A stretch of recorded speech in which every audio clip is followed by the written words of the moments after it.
ശ്രീ നിതിൻ കണിച്ചേരി, നിങ്ങളും CPI ഒന്നും ഒഴിയുന്നില്ല, ഒരൊറ്റ ഇന്ത്യ മുന്നണിക്കാരൻ വിടുമെന്ന് തോന്നുന്നില്ല ഇലക്ഷന് മുമ്പ് ഇങ്ങനെ പോയാൽ?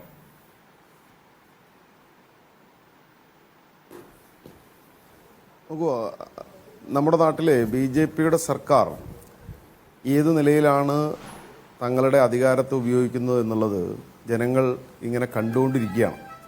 തങ്ങൾക്കെതിരായി നിൽക്കുന്ന അല്ലെങ്കിൽ എതിർ ശബ്ദമുയർത്തുന്ന ആരുമാവട്ടെ, രാഷ്ട്രീയ പ്രസ്ഥാനങ്ങളാവട്ടെ, രാഷ്ട്രീയ പാർട്ടികളാവട്ടെ, വ്യക്തികളാവട്ടെ, സംഘടനകളാകട്ടെ, അവരെ ഉന്മൂലനം ചെയ്യുക, ഇല്ലാതാക്കുക എന്ന നിലപാട് നിന്നുകൊണ്ടാണ് BJPയും കേന്ദ്ര സർക്കാരും പ്രവർത്തിക്കുന്നത്. കേന്ദ്ര സർക്കാരിൻ്റെ സ്റ്റാറ്റ്യൂട്ടറിയായി നമ്മുടെ രാജ്യത്തുള്ള വിവിധ ഏജൻസികളുണ്ട്.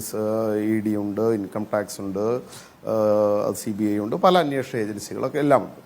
ഇതിനെല്ലാം ഒരു വേട്ടക്കാരൻ വേട്ടനായെ ഉപയോഗിക്കുന്നത് പോലെ ഒരു ഇരയെ വേട്ടയാടുമ്പോൾ വേട്ടക്കാരന് എന്ത് സഹായമാണോ വേട്ടനായ്ക്കൾ ചെയ്തു കൊടുക്കുന്നത്, ആ വേട്ടനായെ പോലെ ഈ സംഘങ്ങളെ മുഴുവൻ ഉപയോഗിച്ചുകൊണ്ടിരിക്കുകയാണ്. അതിനെ ഉപയോഗിച്ചപ്പോൾ നിങ്ങൾ നോക്കൂ, ഇവിടെ പ്രിന്റ് പറഞ്ഞു, ചില കേസുകളുടെ കണക്കൊക്കെ പറഞ്ഞു. നമ്മുടെ രാജ്യത്തിനകത്ത് ഇതുവരെ ED രജിസ്റ്റർ ചെയ്തിട്ടുള്ള കേസുകളിൽ ഭൂരിപക്ഷവും പ്രതിപക്ഷ പാർട്ടിയുടെ നേതാക്കൾക്കെതിരെയാണ്. പ്രതിപക്ഷ പാർട്ടിയുടെ നേതാക്കൾക്കെതിരെ കേസെടുക്കുന്നു എന്ന് മാത്രമല്ല, അവർ ഏതെങ്കിലും തരത്തിൽ പാർട്ടി മാറിയാൽ അല്ലെങ്കിൽ BJPയോട് ചേരാൻ നിശ്ചയിച്ചാൽ അവരുടെ കേസുകൾ ഇല്ലാതാവുന്നില്ല.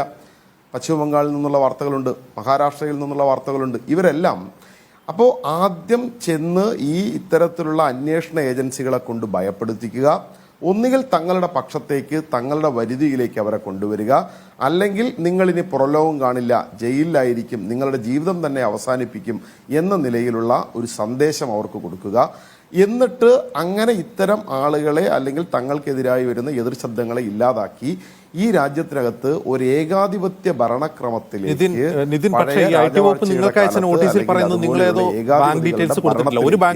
കൊണ്ടുപോകാനുള്ള പരിശ്രമം, ഏതോ സംഭാവന പിരിച്ചതിന്റെ ഒരു ബാങ്ക് ഡീറ്റെയിൽസ് കൊടുത്തിട്ടില്ല എന്നാണ് IT വകുപ്പിന്റെ ആരോപണം. അല്ല, അതിലേക്കാണ് അജിംസ് ഞാൻ വരുന്നത്. അപ്പോൾ ഇത്തരത്തിൽ ആരോപണം ഇപ്പോൾ BJPയുടെ കേന്ദ്ര സർക്കാർ നിയന്ത്രിക്കുന്ന അന്വേഷണ ഏജൻസികളെ വെച്ച് ഏതെല്ലാം ആരോപണങ്ങൾ ഉണ്ടാക്കാൻ പറ്റും, അല്ലെങ്കിൽ ഇത്തരത്തിലുള്ള ചില കുറവുകൾ, എന്തെങ്കിലും കുഴവുകൾ, ഇപ്പോൾ കൊടുക്കുന്നതിൽ തന്നെയുള്ള രേഖകൾ വന്നിട്ടുള്ള പിഴവുകൾ, ഈ പിഴവുകളെല്ലാം പർവ്വതീകരിച്ച് കൊടുക്കുക. ഇപ്പോൾ ഇവിടെ ചെയ്തിട്ടുള്ളത് എന്താ? തിരഞ്ഞെടുപ്പിന് ദിവസങ്ങൾ മാത്രമാണ് അവശേഷിക്കുന്നത്. 18ാം ലോക്സഭയിലേക്കുള്ള തിരഞ്ഞെടുപ്പിൽ വിരലിലെണ്ണാവുന്ന ദിവസങ്ങൾ ബാക്കി നിൽക്കുമ്പോൾ മുഖ്യ രാഷ്ട്രീയ പാർട്ടിയായിട്ടുള്ള കോൺഗ്രസിന് ഉൾപ്പെടെയുള്ള എല്ലാ രാഷ്ട്രീയ പാർട്ടിയെയും, കോൺഗ്രസിനെ ഇവിടെ നിങ്ങൾ പറഞ്ഞ പോലെ സാമ്പത്തികമായി ഞെരുക്കാൻ നോക്കുന്നു. AAP പോലെയുള്ള മറ്റ് പാർട്ടികളാണെങ്കിൽ അതിൻ്റെ നേതാക്കന്മാരെ ജയിലിലടയ്ക്കാൻ വേണ്ടി നോക്കുന്നു. കേരളത്തിലാണെങ്കിൽ രാഷ്ട്രീയ നേതാക്കൾക്കെതിരായിട്ട് അന്വേഷണം പ്രഖ്യാപിച്ച് അതിലേക്ക് കൊണ്ടുവരാനുള്ള ശ്രമം നടത്തുന്നു.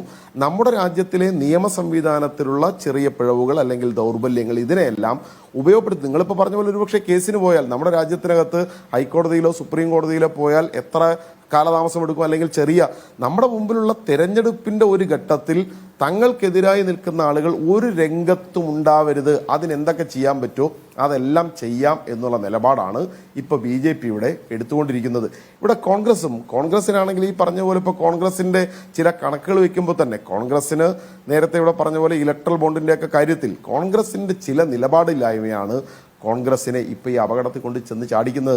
നിങ്ങൾ നോക്കും, നഗ്നമായ ഒരു അഴിമതി, നിയമപരമായി പണം ഏതാണ്ട് അധോലോകങ്ങൾ ഹഫ്ത പിരിച്ചെടുക്കുന്ന മോഡലിൽ ഇന്ത്യയിലെ വൻകിട കമ്പനികളിൽ നിന്ന് ഭീഷണിപ്പെടുത്തി അല്ലെങ്കിൽ അവർക്ക് ആവശ്യമുള്ള സൗകര്യങ്ങൾ ചെയ്തു കൊടുത്ത് പണം പറ്റാനുള്ള ഒരു നിയമമുണ്ടാക്കി കേന്ദ്ര സർക്കാർ വരുമ്പോൾ യഥാർത്ഥത്തിൽ കോൺഗ്രസ് എടുക്കേണ്ടിയിരുന്ന നിലപാട് എന്തായിരുന്നു? ആ നിലപാട് കോൺഗ്രസ് എടുത്തില്ല എന്ന് മാത്രമല്ല, BJPക്ക് കിട്ടിയതിൻ്റെ ബാക്കി വല്ലതും ഉണ്ടെങ്കിൽ ഞങ്ങളും അത് സ്വീകരിക്കും എന്ന നിലപാടെടുത്തു. ആ നിലപാടെടുത്ത കോൺഗ്രസിനാണ് ഇപ്പോൾ ഈ അപകടത്തിലേക്ക് പോകുന്നത്.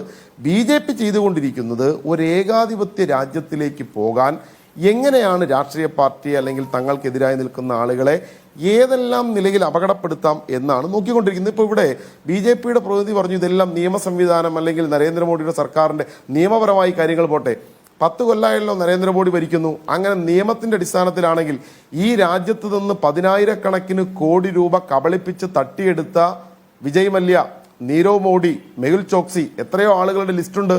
ആരെയെങ്കിലും ഈ രാജ്യത്തിനകത്ത് കൊണ്ടുവരാൻ, നിയമ സംവിധാനത്തിന്റെ മുമ്പിൽ ഹാജരാക്കാൻ നരേന്ദ്രമോദിയുടെ BJPക്ക് കഴിഞ്ഞോ? BJPക്ക് കഴിഞ്ഞില്ല എന്ന് മാത്രമല്ല, ആ ആളുകൾക്ക് ഒത്താശ ചെയ്തുകൊണ്ട് കൊടുക്കുന്ന BJP നേതാക്കളെ നമ്മൾ കണ്ടില്ലേ? വിജയ് മല്യ യാത്ര ഈ രാജ്യം വിട്ടു പോകുന്നതിന് മുമ്പ് പാർട്ടി കൊടുത്ത് BJP-യുടെ നേതാക്കൾക്കല്ലേ? ആ BJP-യുടെ നേതാക്കൾ രാജ്യത്തിനകത്ത് ഇപ്പിരുന്ന് പറയുന്നത് എല്ലാം നിയമത്തിന്റെ വഴിയിൽ പോട്ടെ. എല്ലാം നിയമത്തിന്റെ വഴിയിൽ പോയാൽ BJP ഇപ്പൊ വാങ്ങിയിട്ടുള്ള ഇലക്ട്രൽ ബോർഡിന്റെ 7000 കോടി രൂപയുടെ കണക്കുണ്ട്. ആ 7000 കോടി വെച്ചുകൊണ്ടാണല്ലോ ഹിമാചൽ പ്രദേശിലെ 6 കോൺഗ്രസിന്റെ MLA-മാരെ വിലക്കെടുത്തത്. എത്രയോ നാടുകളിൽ മണിപ്പൂരിലും മറ്റുമൊക്കെയുള്ള എത്രയോ MLA-മാരെ വിലക്കെടുക്കാൻ BJP-ക്ക് എങ്ങനെയാ കഴിയുന്നത്? ഈ പണം ഉപയോഗിച്ചുകൊണ്ടല്ലേ. അപ്പോൾ ആ പണാധിപത്യം അല്ലെങ്കിൽ ആ പണത്തിന്റെ സോഴ്സ് വെച്ചുകൊണ്ട് എന്തും രാജ്യത്തിനകത്ത് ചെയ്യാം എന്നാണ് ഇപ്പൊ BJP കരുതിക്കൊണ്ടിരിക്കുന്നത്. പക്ഷേ BJP-യുടെ വിനാശകാലേ വിപരീത ബുദ്ധി എന്ന് മലയാളത്തിൽ ചൊല്ലുള്ളത് പോലെ ആ വിപരീത ബുദ്ധിയാണ് ഇപ്പോ BJP ചെയ്തുകൊണ്ടിരിക്കുന്നത്. ഇന്ത്യയിലെ ജനം ഇതെല്ലാം കണ്ടുകൊണ്ടിരിക്കുന്നുണ്ട്. ഇന്ത്യയിലെ ജനം ഇതിനെല്ലാം ഈ ലോക്സഭാ തെരഞ്ഞെടുപ്പിലൂടെ മറുപടി